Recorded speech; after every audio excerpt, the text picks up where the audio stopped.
Hey everyone, how you doing? This is Amon Green, Green Bay Packers all-time leading rusher, and you're watching Packers Total Access Live, your daily source for Packer content. Go Pack, go!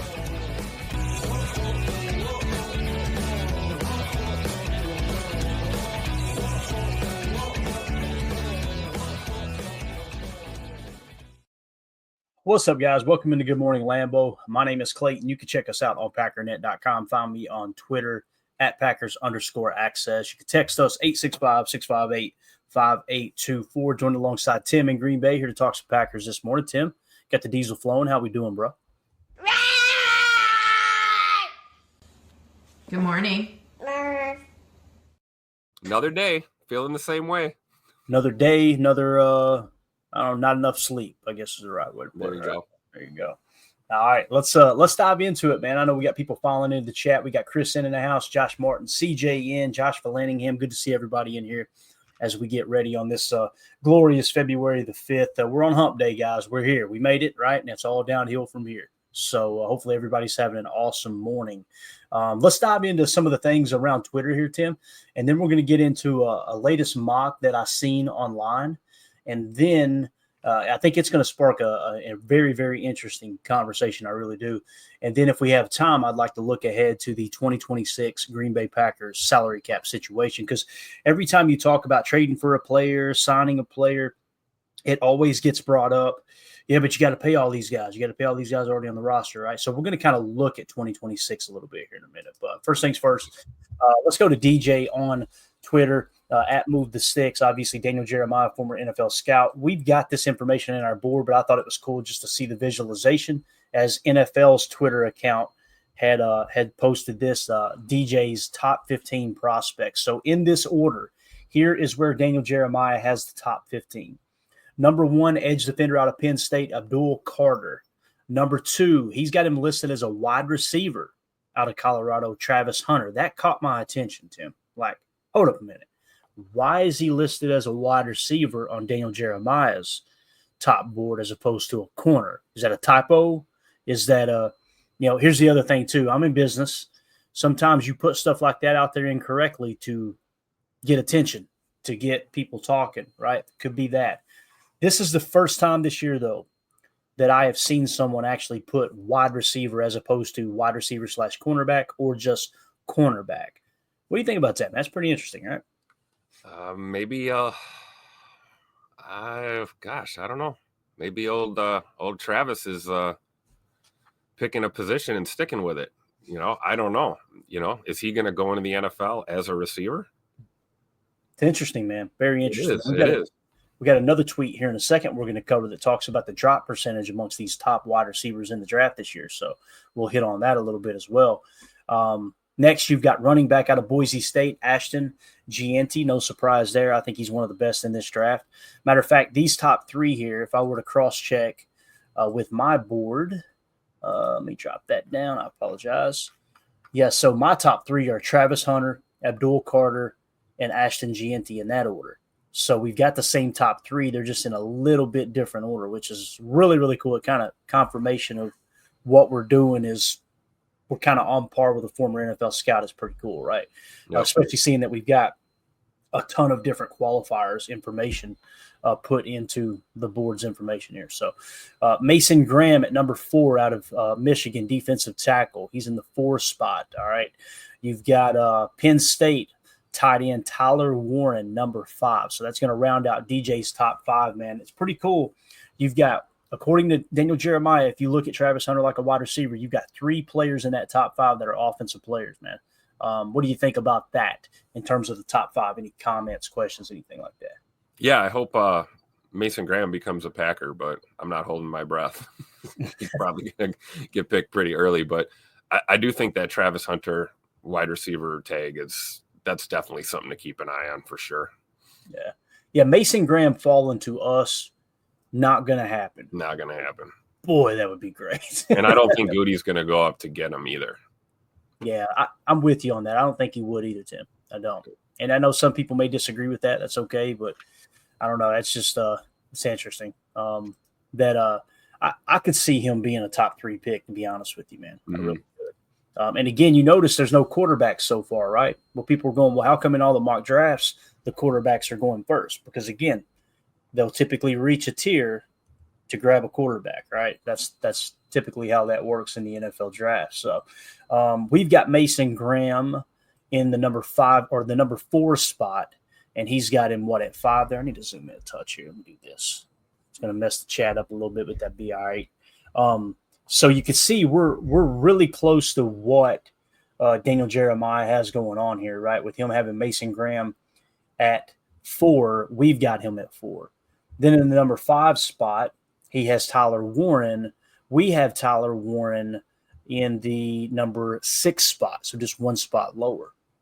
Next, he's got Jalen Walker. This is where we part ways, Tim. So Jalen Walker, right? He was listed as a linebacker forever. Now people are listing him as an edge defender. Daniel Jeremiah's got him listed as an edge. He's got him as the 6th best prospect. Now, on our board, I've actually got a search. I know he's significantly lower than that. Let's see, it's Jalon Walker. Tim, we've got him in the 34 spot. And I know people are going to be like, Clayton, how in the hell do you have him that far down? If I were to remove the name, right? Just remove the name, remove everything about the player, forget what Daniel Jeremiah said. And I said, here you go, guys. Here's the PFF grades. We don't have info for 2022.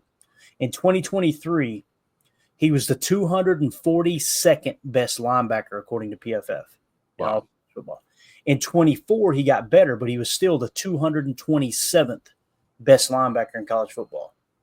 If I were to tell you that, do you think that just magically, oh, well, yeah, he can play edge and he's the number 6 talent in the draft? I know I wouldn't, right?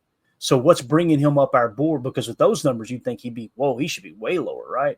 What's bringing him up is the PFF big board had him at 34 when the season ended, okay?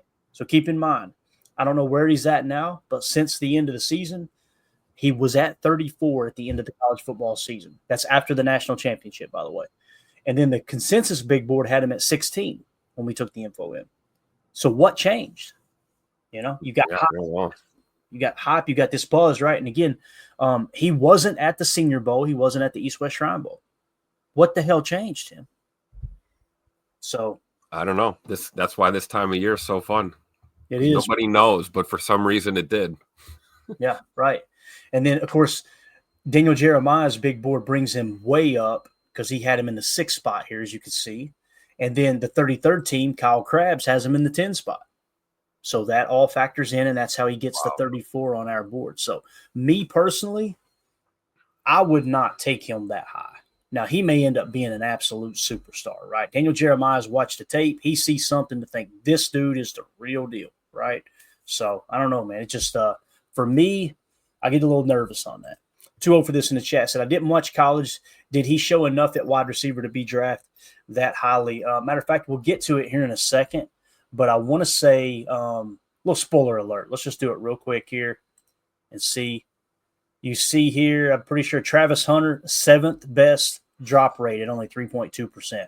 So our boy can catch the football. And again, I don't want to spoil that too much. We'll get back to it in a minute. So yeah, he's a damn good receiver too. There's no doubt.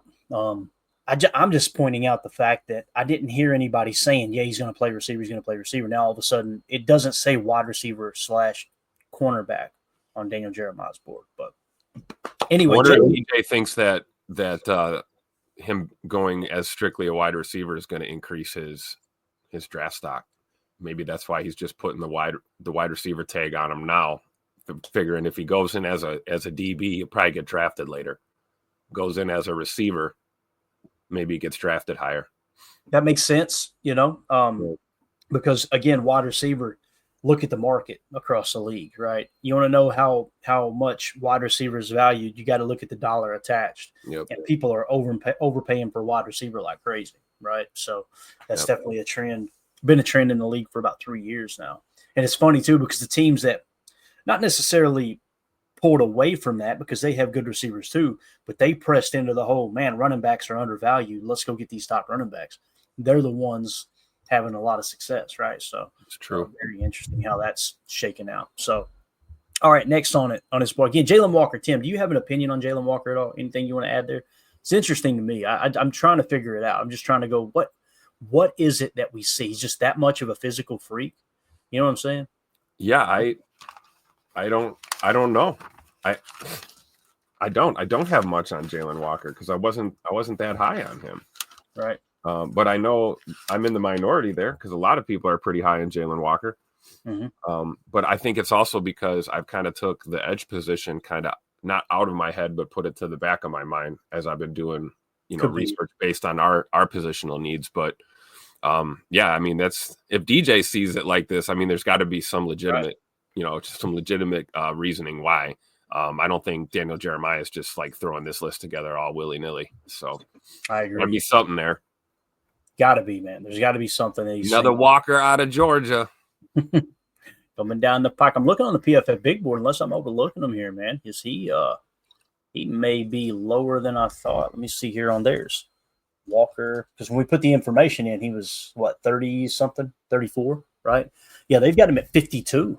So he's dropped on their board, which is wild to think about. But again, yeah, when you look at his overall grade, man, his run defense grade was 62.3. His pass rush grade was 83.8. Coverage grade was only a 67.7. His average depth of run tackle was only 3. So that's pretty good. His missed tackle rate was 12.1%. Damn. That's yeah.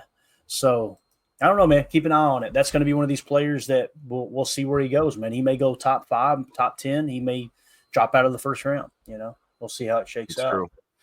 All right, next on the list here is Colston Loveland, tight end out of Michigan. All right, so the second best tight end in the draft. And we've got Colston Loveland in the 16 spot. Daniel Jeremiah has him at 7. Next, you got Will Campbell, offensive tackle out of LSU. Daniel Jeremiah has him in the 8th spot. And we have Mr. Will Campbell in the 13 spot.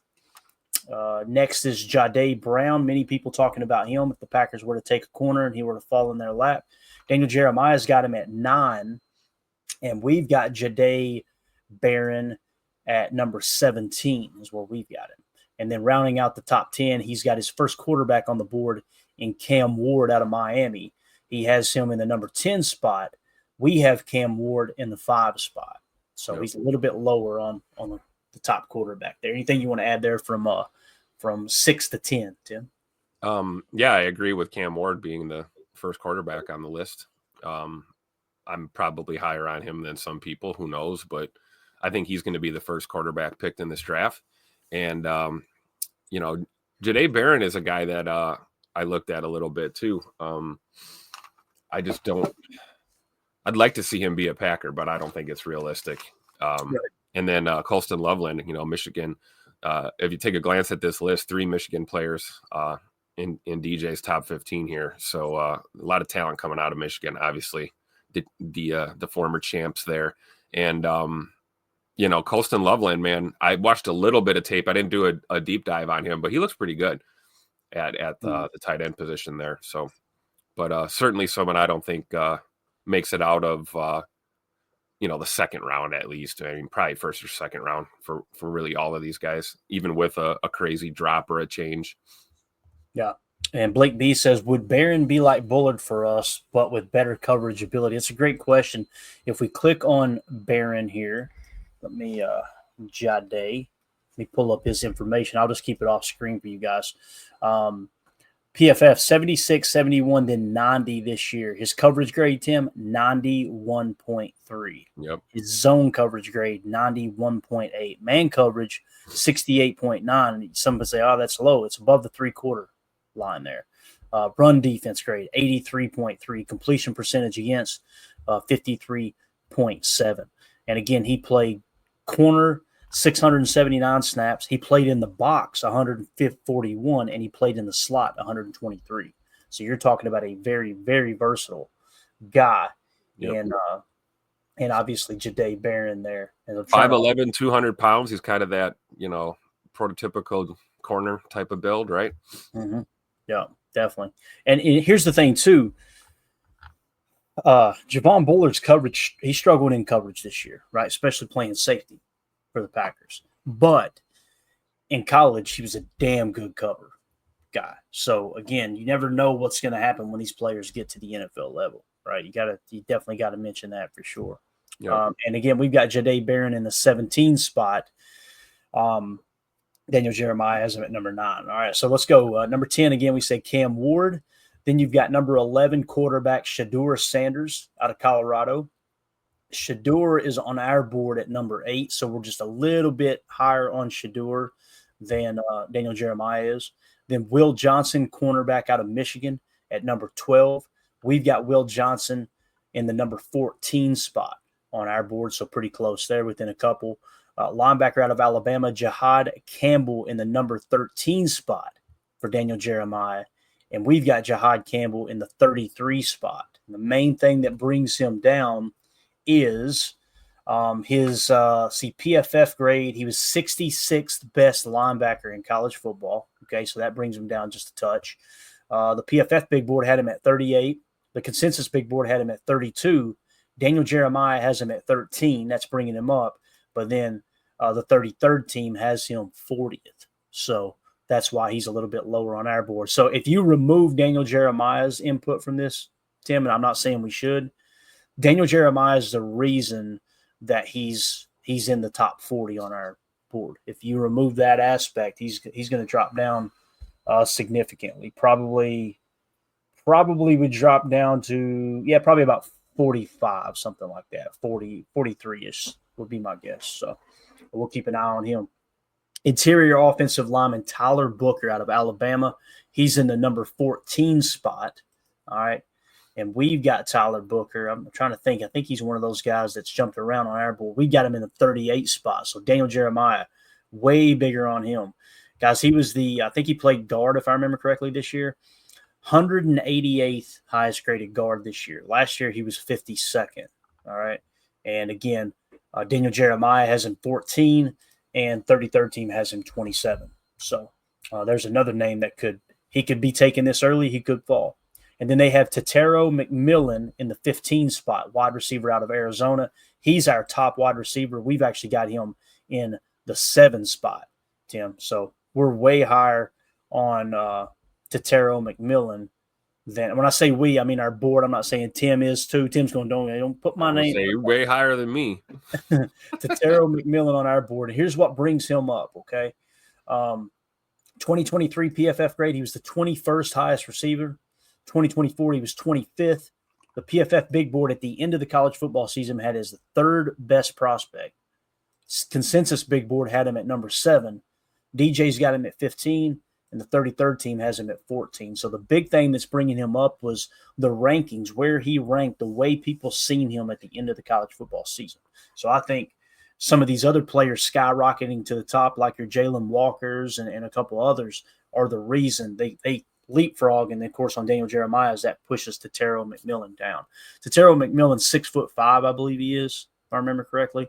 Yep. He's got a chance to go to the combine and put himself right back at the top of the list again, but we'll see. He's definitely he's listed as the 2nd best receiver here on Daniel Jeremiah's top 15, only behind Travis Hunter, who, like I said, many people see him as a corner. As a corner, yeah. That's why I say, give me Jaden Higgins, give me Trey Harris. Those are my guys. So, I'm sorry, I'm promoting. I'm trying to be an agent right now. Joseph in the chat says Zabel over Booker. All right. Let's see where we got Zabel here on our board. I'm trying to remember now. Where you at, sir? Don't make me search. Gray Zabel. We've got Zabel in the 60 spot on our board, Joseph. People are going, what happened there? Let me explain. 2023, he was the 24th best tackle, right? Then in 2024, he jumped all the way to 5th. So the PFF grades put him toward the top of the list for us. All right. The PFF big board had him at 39. The consensus big board had him at 74. He also got a 5-point bonus because he just absolutely dominated the Senior Bowl, right? Then Daniel Jeremiah had him at 48 on his board. The 33rd team had him all the way down to 89. So that's the reason he's dropped a little bit on our board. So, yeah, if you're saying Zabel over Booker, then you're saying, hey, don't even think about taking Booker with that 23rd pick. Let's wait and get Zabel a little later. I'm on board with that, Tim. Again, I like Zabel. I just like him in the right spot. You know, some people are saying, hey, take him in the first round. That's a little too rich for me. But yeah, I can't do that. Versatility, man. I'm telling you, every one of those scouts, all those coaches, this dude's the best center in the draft. Holy cow. Where did that Oh, come I'm with Joseph on this. Zabel over Booker all day, but it's got to be the right pick, right? Yeah. If you For could sure. get Zabel with that second-round pick and he's your starting center, man, you talking about fixing all the problems on the offensive line. Because now Jordan Morgan's healthy. Elton stays at left guard. Zabel starts at center. You got Sean Ryan and Jordan Morgan battling for the right guard spot. So you've got that solid backup guard now. You go and get a tackle somewhere at some other point in the draft to play backup swing tackle. Man, I feel a lot better about that offensive line if you could land Zabel for sure. For sure. Yeah, and Joseph agrees there. And I'm sorry if I came across, I wasn't making it sound like I wasn't trying to make it sound like you were saying take him at 23. But Joseph said, yeah, I agree, not at 23. I'm with you though, man, because again, if you have to take Tyler Booker with the 23rd pick to get him, I would much rather have Zabel. Yeah, a little later in the draft. So, yeah, there we go. Joseph also says, I think we'll have to trade up in round 2 to get Zabel. He won't be at 57. I could see that. Because there's some buzz around him for sure. He was the best guy around. The only thing that gives me hope is the 33rd team having him 89th. But again, that was pre-Senior Bowl. So I guarantee you they've got him a lot closer to 50 now, where Daniel Jeremiah has him at 48. So anyway, just wanted to hit on that, give you guys a little visualization of Daniel Jeremiah's top 15 prospects. We've covered that info, Tim, but we've never seen it kind of in that order. You know what I mean? So all right, let's move on to a little wide receiver talk. I know you're going to get excited about this. So here's what we have at wide receiver. Scout D. All right, it's at Scout D NFL Draft. Okay, or just NFL on Twitter at Scout D NFL. They put a tweet out that says lowest drop rate percentage 2024 regular season data. Number 1 in all of college football was our boy Jack Bech, the Senior Bowl MVP, 1.6% drop rate. That is phenomenal, guys. That's saying that if you throw him 100 passes on target, he's going to drop less than 2. He's going to have 1 drop out of 100. That's Here's the wild. guy. Pat Bryant, number 2, we talked about him a lot, right? 1.8%. You know, some people say he's not flashy. He's just one of those dudes that he can catch the football. Hey, what was the big problem last year for the Packers? It was that drop rate, right? Yep. So Pat Bryant, number 2 at 1.8%. Number 3, you may have heard this name, Jaden Higgins, 2.4% drop rate. So Here's the Jaden, guy. he comes in a number 3 spot. Number 4, he's only 5'10", and we'll talk about him here in a second a little bit deeper. Xavier Restrepo, 2.8% drop rate. Nice there. Tez Johnson, number 5, 2.9%. Number 6, Isaiah Bond, 3%. Number 7, Travis Hunter. We talked about this, only 3.2% drop rate. Not bad at all. Emeka Egbuka, 4.4% at number 8. Then at number 9, tied at number 9, you got Matthew Golden and Luther Burden, both at 4.7%. In the 11th spot, Jalen Noel, 5.6%. And then tied at 12, you've got Trey Harris, Ty Felton, and Tatero McMillan at 7.7%. In the number 15 spot, Alec Onyemanor at 8.7%. And then in number 16, Savion Williams at 11.8%. So Tatero McMillan, the knock on him is the drop rate. Now, it's not horrible, don't get me wrong. But when you compare and contrast to these other guys, man, I think Jack Bech might be a first-round pick, Tim. I think he may have worked himself into the first round, which is wild because we've got him significantly lower on our board here. Yeah, if the draft was tomorrow, he'd be going in the first round. I think the buzz is real. Still kind of flying high after that Senior Bowl game. You know, everyone talks about that game-winning touchdown and all that. That shows the clutch factor, right? That shows a young receiver running in traffic near the goal line. You know, contested catch all the way. It's great, but look back at the overall game. He played really well throughout the day. So certainly made a case for himself. I really like this list. You know, we talk about my obsession with receivers that are over 6 feet tall.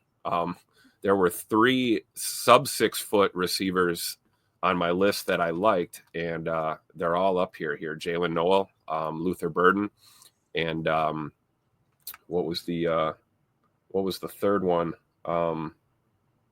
Isaiah Bond out of Texas as well. So those are guys that if they ended up becoming Packers, I guess I'd only be mad that they're not super tall, but they're damn good receivers, and they've got really good drop rates here. Yeah. And if we were to sort our board by receiver, and it would give us best grade available, right? When it comes to receiver and how these rankings line up, we have Tetero McMillan number 1. Well, he's number 12 on this list in drop rate, right? We got Egbuka as the second best receiver. He's 8th in drop rate. Luther Burden is our 3rd best receiver, and he is not in drop rate. Matthew Golden out of Texas is our 4th best receiver. He is not in drop rate. Trey Harris out of Ole Miss. He is our 5th best receiver, and he is 12th in drop rate. Xavier Restrepo is our next best receiver, and he is 4th in drop rate. So that would suggest, hey, there's the best value so far according to our board, right? And then the first receiver on our board that the Packers have been linked to meeting with is Jaden Higgins, okay? And he's the 7th best receiver on our board, right? And the Packers met with him, and he has the 3rd best drop rate. So if you were to kind of line up all that information and try to, it's just like we talk about all the time, zeroing in that rifle at the range, right? Okay, which one makes the most sense, everything considered? It keeps coming back to Jaden Higgins. It really does, which is wild. Because, again, people like Restrepo or even like a Tez Johnson who's a little bit lower, those guys, more of a slot receiver, smaller stature. Jaden Higgins has the height. He has the size. The Packers are kind of locked onto him, wanting to meet with him. He's got the low drop rate. This makes all the sense in the world. The question now is, what pick do you have to use to get him? You know, a first, probably a little too rich. Second, feels like the ballpark, but is somebody going to reach for him to make sure they get him before you? That's the question. We've mocked him in the second round a couple of times. We've had him. I guess I got a question for you is, let's say we stick and pick in the first, and we go trenches, right? We go O-line or we go D-line, right? And then we look at our second round pick, and for some crazy reason, Jack Besh and Jaden Higgins are on the board in the second round. I think we're probably going to take a receiver then. If either one of those names makes it to the second round in that situation, do you think we probably go wide receiver that early? In the second? Yeah. Yeah, I think you always got to step back and go, okay, let's remove our bias toward Jaden Higgins. Tim likes him a lot more than me, but I'm telling you, he's up there for me too. Let's remove our bias there, okay? Let's look at the Packers' needs, right? You need a bigger body receiver to help with the fact that Christian Watson's going to be gone. All right, let's remove that as well. What's left? Precedent? Okay, how often have the Packers taken a wide receiver in the second round? That's where they've always taken a receiver in the second round. True. It just lines up perfectly. So, yeah, and if it comes down to Jaden Higgins and Jack Besh are both on the board at the same time, to me, it's not even close. I'm taking Jaden Higgins. Yep. And I'll explain why. If we go back to if I go back and sort by grade here on my board, I've got Jaden Higgins, if I remember correctly. Let me search down here real quick. I've got Jaden Higgins in the 67 spot, okay? And again, if we're picking – let me get the draft picks up here. If we're picking at 54, that's a lot more palatable to say, hey, with the 54th pick, we'll take the 67th best prospect because we know he's not going to be there and we do need a receiver, as opposed to Jack Besh, who on my board, Jack Besh is significantly lower. Matter of fact, I'm still scrolling here. Where do we have him at? I want to say we had him in the 80s. We had him at 86. Now, people were going, why do you have him so low? Here's why. PFF 24 grade was 35th best receiver. Nothing wrong with that. Solid year, right? PFF Big Board had him at 56 at the end of the year. So people were a little bit lower on him at the end of the year. Tim, the consensus Big Board had him at 136 Wow. at the end of the year. So that's the main thing that's bringing him down. Now, people go, yeah, he may be a first-round pick. Well, Daniel Jeremiah doesn't think he is. He wasn't even in Daniel Jeremiah's top 50. So keep that in mind. And then the 33rd team, they had him in the 82 spot. Now, he got an 8-point bonus for the Senior Bowl, so we tried to help him out as much as possible. But across the board, man, that would suggest that Jack Besh is less of he's more of a risky pick, in my opinion, than a Jaden Higgins. Jaden Higgins has done it a lot more consistent, and he's been kind of at the top of everybody's list for a while now. He was Jaden Higgins in 2022, the 86th best receiver. In 23, he jumps to 28, so he jumps 63 spots, right? And you think, man, how much better can he get? Then he goes from 28th all the way up to 4th in 24. So you've seen this just ascension of this dude's game is getting better every year. Yep. And then, of course, the PFF big board had him at 54. The consensus big board had him at 81. That's what's bringing him down for us. So Jaden Higgins is closer to a first-round pick than Jack Bech, in my personal opinion. So that brings me to my next question. I saw you brought this up over on Twitter. Is this the year? Do they pull the trigger and go wide receiver in the first round? Only way I would answer that question, if someone asks me a question, Tim, I try to answer it with this filter. Would I bet the farm on it? Yes or no? You got to bet the farm one way or another. Yes or no? I'm saying no. Because there's just not precedent there. I think it was 2002 was the last time we took a first-round wide receiver. Now, some would say that means you're due. True, but it also means that the front office, you've got multiple decades. I mean, since 2002, that's what? Help me with the math here. That'd be 2012, 2022. You got over 2 decades, right? Almost a quarter century of the Packers front office saying, no.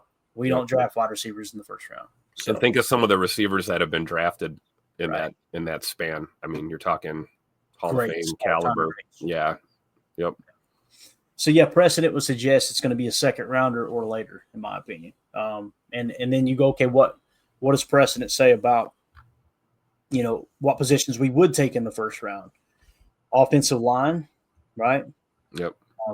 Quarterback, although that's highly, highly unlikely. I would never say never, but never.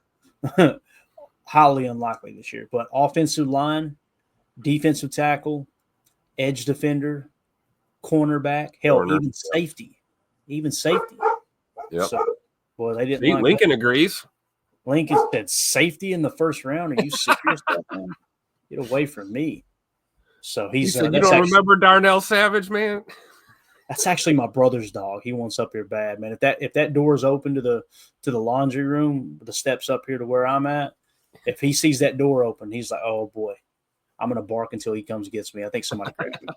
So that leads us to the next tweet that we wanted to hit on here. We'll move on from Restrepo. I was going to show Restrepo a couple plays there. Just pointing out with Restrepo, 4th lowest drop rate, 2.8%. PFF grades 74, 87, 82. Just a solid player. Thought there was another tweet I wanted to hit on. Where was I going with that? What were we just talking about, Tim?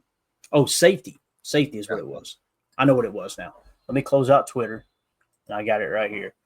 This is really interesting. And we're at the 33 mark. We're doing good.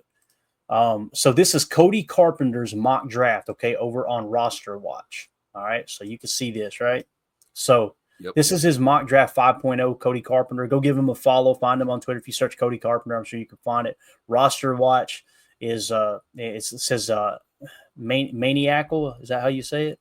Maniacal. Maniacal. Yeah, maniacal. There you go, Tim. You educated fool. You maniacal fantasy football analysis. All right. And here was his mock draft. We won't read them all off, but let's see where the Packers take. The Packers took Malachi Starks, safety out of Georgia. What? Yeah, right. You see that and you go, what? But Maniacal is right. Holy cow. Tim, precedent, right? Think about that. Darnell Savage all over again. You think so? I don't want a safety in the first round, dude. Oh my God. He said, I will, whether he is or not, I'm going to say that's the case because I do not want a safety. So unless it's Upton Stout, because I believe in him, even though he's undersized. I believe in that guy. I wanted to hit on this because I seen that and I had the same reaction. I'm like, what? What are we talking about? But you go to the board and let's say that Malachi Starks drops to the Packers. All right, let's just take a quick gander here. Play along with me, if you will. Where is Malachi Starks? He's in the 24 spot. Okay? That is right there in that sweet spot. I know this.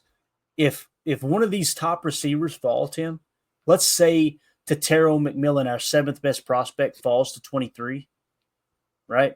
And Malachi Starks is sitting there. There's more precedent for Goody to draft Malachi Starks than there is Tetero McMillan or any other wide receiver. Emeka Egbuka right here, right?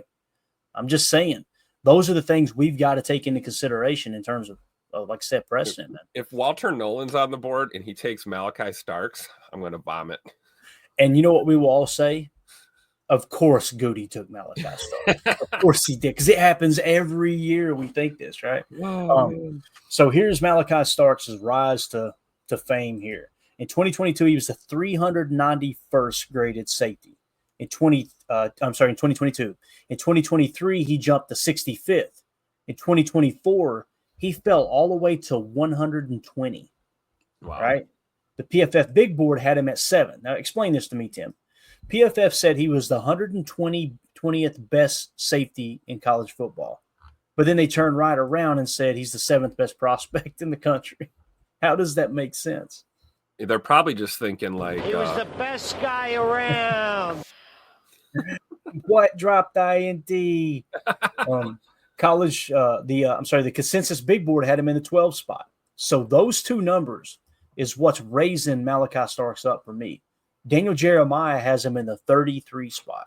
So that's a little bit closer, right? A little bit closer to range there. And then the 33rd team Big Board had him in the number 6 spot. So again, it's all over the place, man. PFF would suggest no, he's not even one of the better safeties in the league if the PFF grade is just the only thing you take into consideration. But then the PFF Big Board says, hey, this dude's a top 10 talent, right? Consensus Big Board said he's a borderline top 10 talent. DJ said, nah, he's top 40. And then the 33rd team comes back and says, no, he's 6th best prospect. I can't figure it out. I'm going to let this dog in. You talk about that for a second, man. Oh, man, my head hurts just trying to figure this out. Chat, what do you think? I mean, just taking a look here, I see too old for this. This is great. We will trade for Myles Garrett, trade back into the first, and then Myles will announce the first-round pick with Mark Murphy standing next to him. You know, that would be awesome. Clayton, I don't know if you have any thoughts on that. I think that would be kind of interesting. Thoughts on what now? Too old for this said, well, we will trade for Myles Garrett. Then we'll trade back into the first, and then Myles will announce the first-round pick with Mark Murphy standing next to him. Hey, you talk about winning the crowd over. Yeah. And then Mark Murphy pieces out. Yep. Gone. See you later. Yep. What a career. Do you think – I mean, I know you guys talked about the other night a little bit. Do you think that the Packers will aggressively try and put together a trade package? Here's the problem that – are you talking about for Myles Garrett? For Myles Garrett, yeah, because problem. clearly the fan base is ready to welcome him with open arms and auction off the future of our franchise to get him. So I don't know. I would be okay with it, but I just don't see Georgia. I don't see Cleveland doing it. Like, you know, he's gonna try to hold their feet to the fire. But man, the way that's structured, Tim, it's gonna take him giving money back or doing something. Again, when you see the option aspect of a contract, you've really got to step back and go, okay, we don't know. Yep. We don't know exactly what's in the writing within that contract. And this goes all, you can go back and listen to the show where I broke this down 2.5 years ago with Aaron Rodgers. Because everybody was just, he's $50 million quarterback. He's $50 million. I'm telling you, if a NFL agent says he does not truly understand what's in the option aspect of the contract, he said there's only two parties. That's the Packers and that's Aaron Rodgers' camp. And neither of them are talking about what could possibly happen. And I heard for months that there ain't nothing they can do. That's guaranteed. That's paid out. That blah, blah, blah. And then he goes to New York, redoes his deal completely, makes it much cheaper for the Jets. And those same people, boy, they went quiet. Yep. Didn't say another thing about it, right? Just let's move on to the next thing. We're going to pretend like we understand. I don't pretend to be an expert. I'm just simply pointing out what's happened in the past. There may be something there that can happen, but as it sits right now with that contract, man, this contract for Myles Garrett was structured in a way by Cleveland to go, hey, man, we want you here, and we're going to mortgage the future to make sure you stay here. And now he's saying, nah, I want out. And I'm telling you, they're in a bad spot. They're in a real bad spot. Here's the other thing to remember. They don't have to do anything with him. Exactly.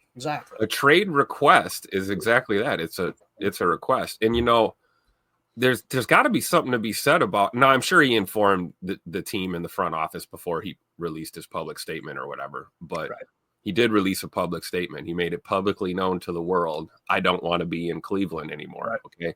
Now compare that with a guy like, another guy north of 30 years old, Preston Smith, who, handled that internally.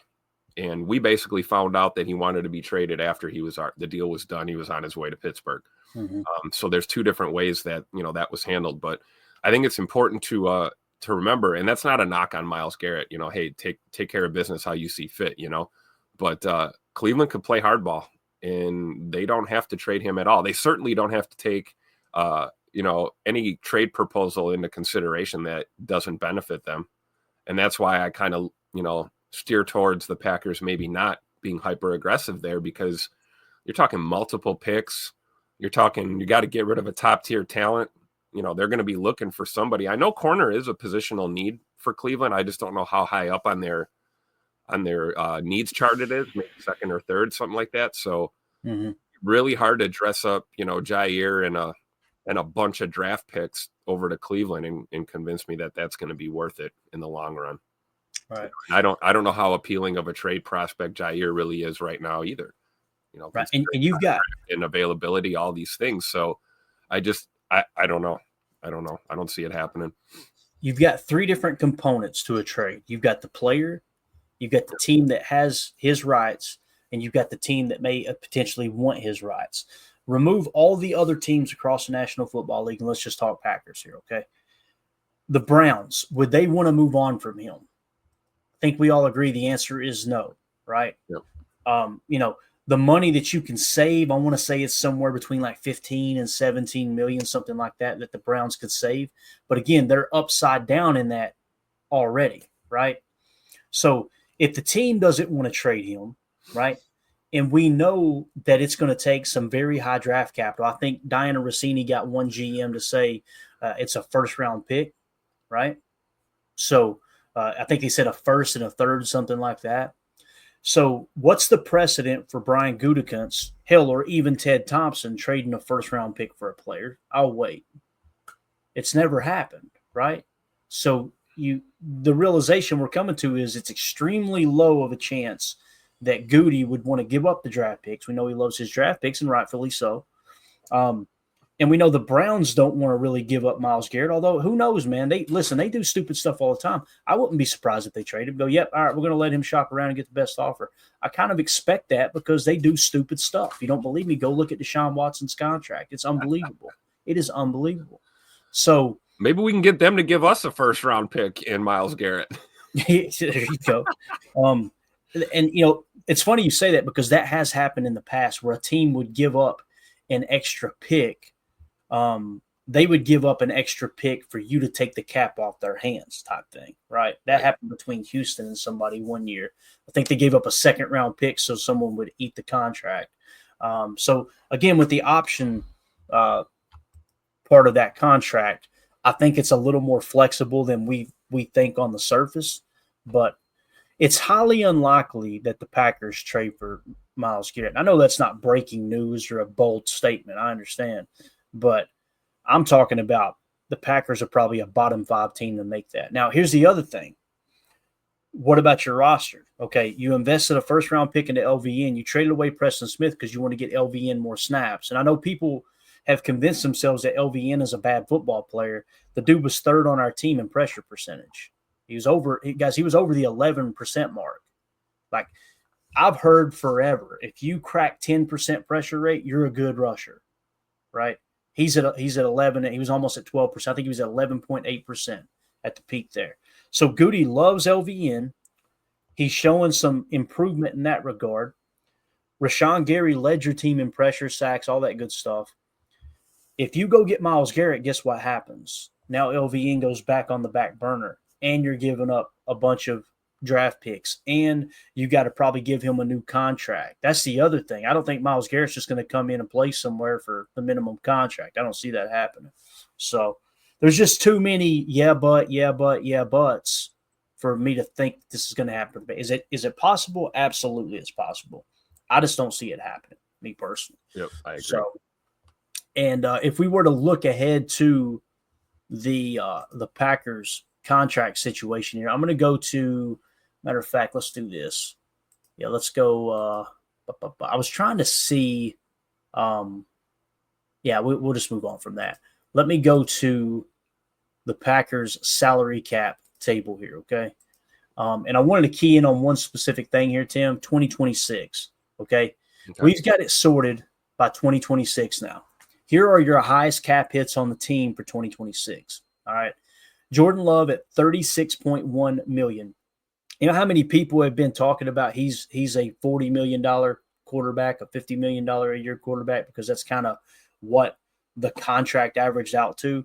Well, you're 2 years in now, guys. In 2025, it was $29.7 million cap hit this year.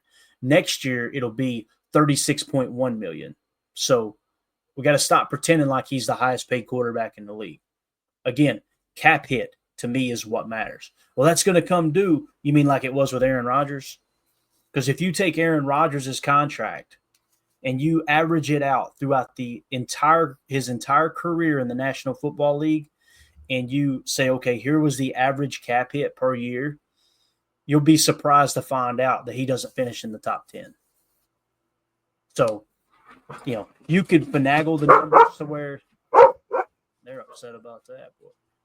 You could finagle it to a point where you'd say, okay, yeah, he is top 10, but he's not top 5. Because, again, cap hit is what matters. I apologize. This is what happens when Mandy has to leave for a doctor's appointment early. That would be the whole thing with Jordan Love is when you look at it over the year. And here's what's crazy is when you get to year 3 or 4, you can start getting out of that contract if you wanted to. So people go, hey, it's going to come due. It's going to come due. And then they restructure if he stays or sign a new deal, and it never really comes due, right? So anyway, $36.1 million in 2026. Kenny Clark this year is 20.3, but next year it jumps to 31.3. We will not have that cap hit, guys. That will not be here next year. Kenny may be on the team next year, but that will not be Kenny's cap hit at 31.3. Rashawn Gary is 25.5 this year. He jumps to 28 million in 2026. All right. Jair Alexander is 25.4 this year. He jumps to 27.8 next year. It's crazy how the Jair Alexander talk has really calmed down. We're like in the heat of we should be hearing something now, right? Is the trade talks going to hit? Are they shopping him? We have heard nothing. The longer it stays quiet, I'm more convinced that Jair Alexander will probably be a Packer next year. And we'll start swaying that opinion or swaying that percentage back under 50% as opposed to where it's at 50% right now. Now, we could hear tomorrow, hey, the Packers are going to shop Jair Alexander. That could happen. Because what you have, we're in that holding period right now where players are starting to try to put pressure on teams, and teams are letting players know, hey, yeah, we're going to move on from you. Go find the best deal. That's what they're doing with Cooper Kupp in L.A., right? We haven't heard anything with Ja. I'm just saying. It kind of feels like – you guys tell me if you disagree or not, man, in the chat. Do y'all feel like it's cooled down and Jair's going to be a Packer next year, or do you think there's still a legit shot that they trade him? What are you guys thinking there? I want to get everybody's take. Next on this list, well, let's round it out top 5. Elton Jenkins, $17.6 million this year. Then it jumps to $24.8 million next year. Of course, you can get out of it next year if you need to. And he's 30 years old. Goody structured this contract perfectly that when he cracked 30, we can move on if we need to. I don't think we should at the moment. There'll probably be a restructure inbound there. What do you think about those top 5 cap hits? These players know in Green Bay. They know what it's like in the Goody regime, right? You hit that 30th birthday, you're going on 31. Time to start booking flights just in case. Exactly. I was trying to pull up the Packers, not on screen, but just off to the side and see exactly what their salary cap situation looks like in 2026 in terms of cap space right now. But boy, Spot Track is struggling at the moment when I'm trying to open it up in another window. So Josh Martin says, yes, 85% he stays as of today. So I'm glad I'm not the only one, Josh. I'm kind of feeling like I'm not to 85. I'm still at 50-50, but I'm about to break into the less than 50% chance that he's traded. Which, I'm with you too. I'm still 50-50, but I'm kind of starting to lean a little bit towards Ja staying in Green Bay. All right. Let's see. Here we go. Garrett in the chat. Good to see you, Garrett. He says, according to several media guys in Green Bay, their betting on Ja is gone by the way he ended the day at 12:65. That was the last time he was in the building when he said that I ain't got nothing good to say. That's when I was like, oh boy, yeah, he's probably on his way out. So, but again, those same guys in the media that are betting on him to not be here are the same ones who's gotten into it within the last 2 or 3 years. You remember Rob Domofsky said he's a weird guy, and that pissed Ja off. Yep. I remember now Jason Wilde tried to get him to pull off to the side and talk, and it sounded like Ja wouldn't talk to him. It's like he was talking to him, and yeah, can I speak to you for a minute? And Ja all of a sudden had to go. So it's like you could tell Jair doesn't care much for some of those guys. I don't think Wilde's one of those dudes. Him and Rob definitely had a sparring match there for a little bit. It didn't get physical, don't get me wrong, but that would be funny, by the way. I would pay money to see that. Oh man. Anyway. Things could be a lot worse. I could be a Bears fan. Yeah, so I understand what you're saying there, Garrett, because it was odd. That was the thing where I went, oh boy, he's probably gone. But now it's cooling off. Here's the other thing. Trading Jair for Myles Garrett. If you traded Jair and say a 3rd-round pick for Myles Garrett, sign me up. I would do that. You better draft the hell out of corner in this draft then. Mm-hmm. Yeah. But here's I mean, you got to do that either way, right? We talked about that. We probably still need at least 2 corners, right? But I'm telling you, the argument on the other side of the conversation there, though, Tim, when you say that, hey, you better draft the corner. We've been without him for over 50% of the games. Yep. For the last 3 years, right? So it's like I understand that side of the argument too. What I would love to see happen is Pro Bowl Jair play for the Packers. That's my top one. What I'd love to see that happen. What I would hate to see happen is we trade him and then he plays 17 games and he balls out and he's a Pro Bowler for somebody else. Yeah. Yeah, it's going to be interesting, man. Holmes is all the hell over here. He says, you guys actually think Ja is staying with the shocked emoji? We're saying 50-50 right now is where we're at. Right, Tim? That's where you're at too, right? Pretty much. Yeah. But it seems like I think we're the only people left on the face of the earth that feels that way. All I'm saying is, why isn't it getting talked about? Because if he's on the market, if he's on the trade block, right, you want that information out. 2 different people would want that information out. Ja would have his camp leak that out, and the Packers would leak it out to try to drum up some interest. That's how that would work, right? Now, maybe they're both not talking right now. Maybe they're pissed off. They're both in the corner like this, and they won't communicate. And then later on in the offseason, they had that conversation. They decide, yeah, we want to move on, both of us. That could happen too. But where I'm at right now, I don't know, that's just kind of how I see it. So, yeah, we'll see. We'll see what happens, though. But anyway, back to the contracts here. Xavier McKinney was 17.8. Will be 17.8 this year. Then next year he jumps to 19.1. Josh Jacobs is 11.3 this year. Then he jumps to 14.6. You guys know that's basically year to year now. Keyshawn Nixon 6.8 this year. Then he jumps to 7.1 next year. Lucas Van Ness 4.7, and then he jumps to 5.5.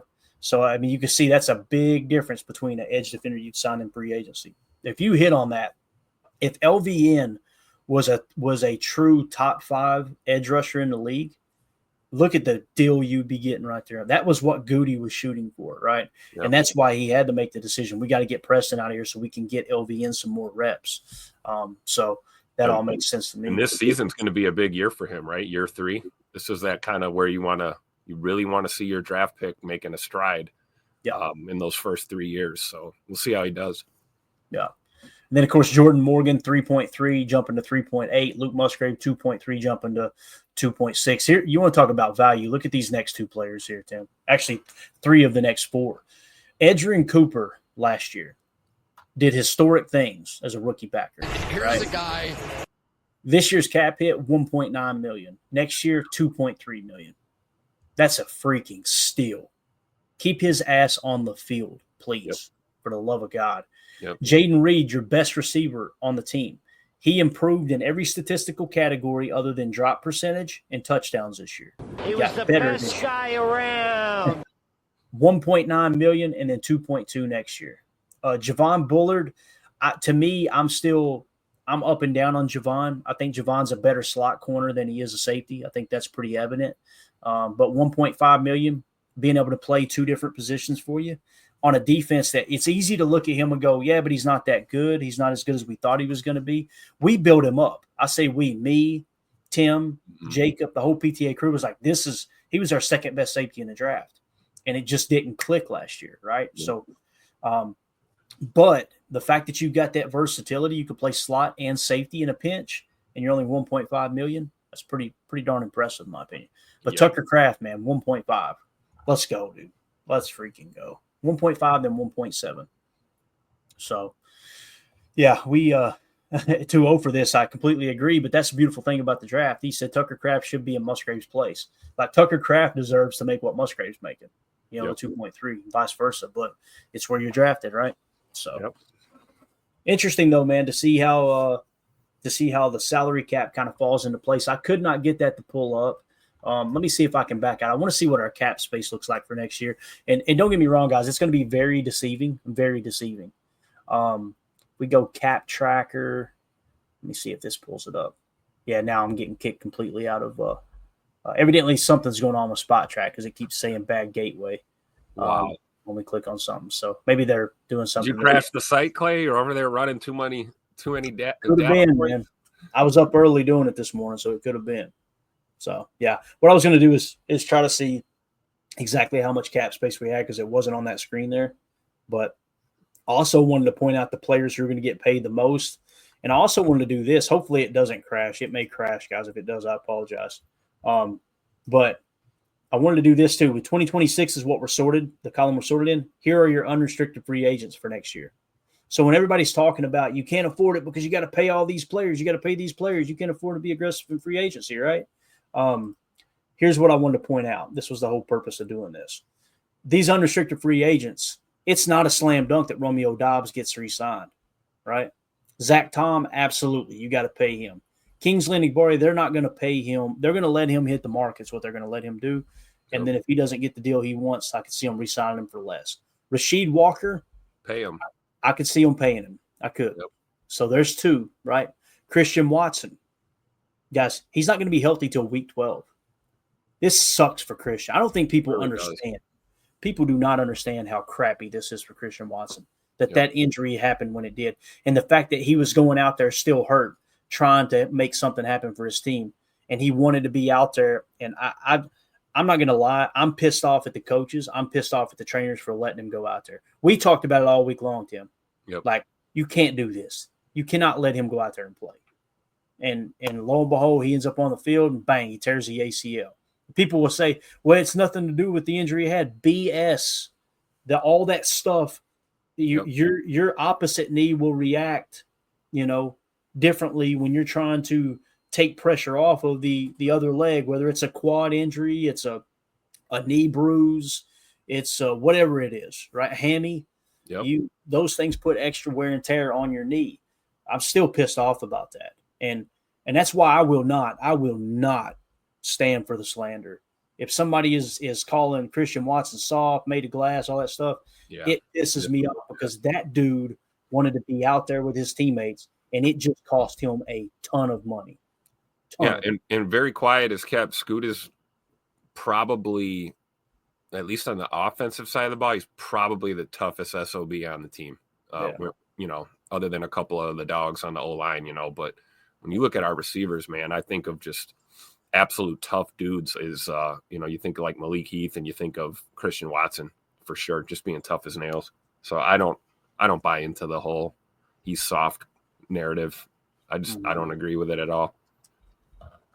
Yeah. Let me see if I can get over the cap Packers. Trying to get that cap space for next year because I really did want to point out, here's 2026. Okay, here we go. Cap space for the team in 2026 as it sits right now, Tim, 68.3 million is what you got. Now keep in mind there's only 25 players on the roster at that point. So you gotta make up ground there, right? You're probably going to end up, depending on how aggressive you get in free agency this year, you're probably going to end up with somewhere around 20 to 30 million in cap space. And we know how these contracts work, that if you do re-sign Zach Tom, you do re-sign Rasheed Walker, that first year of cap hit is not going to be that bad, right? And Goody likes that wiggle room too built in, right? Yeah. And here's the thing. You can still go cash over cap with an extension. You can offer more guaranteed money with Zach Tom knowing, hey, he's our dude. We're okay with overpaying for great. But because you're paying more cash, you're taking cash over cap. It's going to give you more maneuverability throughout the duration of that contract, where you can tack on a voidable year or two and really free up stuff. So Zach Tom, Rasheed Walker, again, Christian Watson. If he comes out in week 12, Tim, he looks 100% healthy and he dominates every game he plays. I'm okay. All right, look, he's good. Give him the contract extension. That could happen. I just don't. There's a lot of things got to go right there, and it sucks. Sean Ryan, they got him listed as a tackle. Obviously, he plays on the interior. There's a chance they re-sign him depending on what he does this year. There's also a chance he tests the market. We'll hold off on that. Malik Willis will not get re-signed because it's going to have to be starter money. He's going to want to hit the market. There's no doubt about that. And the franchise, not even on the table. Matt Orzik, if we want him back, we could sign him back. He's 30 years old. That's wild to think about. Trey Hill. There it went. There we go. Now you're getting to the bottom anyway. So they said Trey Hill. Yeah. What? Who the hell is this guy? Yeah. 2-0 for this. Who's Trey Hill? Never heard of her. Who? So anyway, we just wanted, like I said, take a look ahead. If over the cap is correct, you got like $63 million, and again, that's projected cap, so that's kind of taken into consideration the normal growth rate because the cap goes up every year. The number with only 25 on your roster, like for 2025, I'm trying to see if it shows. You got 60 on the active roster, and in your cap space around $42 million.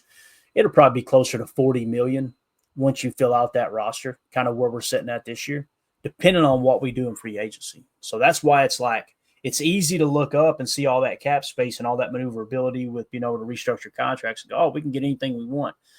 I see one, maybe two top players you can sign, and the rest of it bleed it into next year, roll it over so you can re-sign Zach Tom and Rasheed Walker.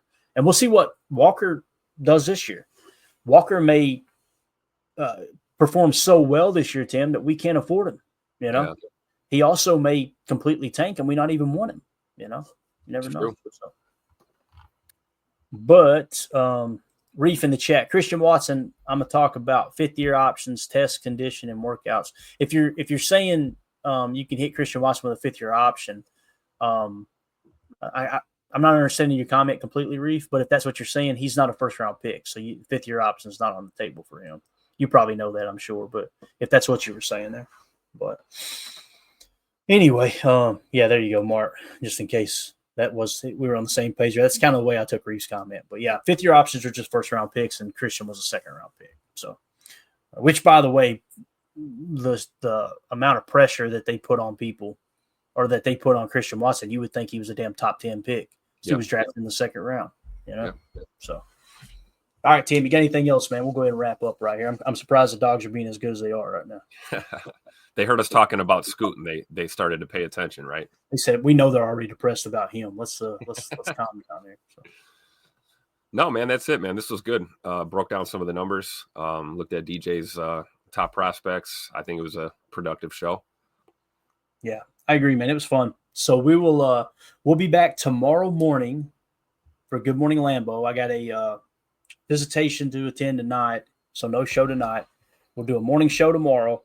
And then I got the funeral tomorrow night, or tomorrow in the afternoon. So there'll be no show tomorrow night, I don't believe. I may be getting those crossed up. I'll let you guys know. There's a chance we could do a show tomorrow night, depending on what time the funeral is. So regardless, we'll still keep it at one show a day for you guys and gals. That's the goal. We love to do 2 shows a day, but sometimes things just happen. So we will see you guys tomorrow morning for Good Morning Lambeau. Tim, enjoy the night off. Stay out of the clink. Okay, sir? I'll do my best. Everybody have a great day. Appreciate your time. Hit that like button on the way out. Let me go. Yeah. Bye, guys.